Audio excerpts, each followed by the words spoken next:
Hello everyone. Dosa or dosai is one of the most famous breakfast in India. There are many varieties in dosas across India. For example, Masala dosa, Karam dosa, egg dosa, onion dosa, Benne dosa, ghee roast, the list goes on. So today we are going to talk about Pesarattu, also called as Moong Dal Dosa. Pesarattu is very famous breakfast in Andhra Pradesh. These Pesarattu dosas are very healthy and rich in protein. It is very easy to make. First take a bowl and add 1 cup moong dal, little bit rice and urad dal and wash it well.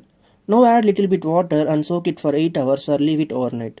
Next day morning remove the water and add it into a mixer along with few green chillies and little bit ginger and blend it into a fine batter. Now transfer the batter into a bowl and add salt according to your taste and add little bit of water and mix it well. The batter consistency should be little bit thick.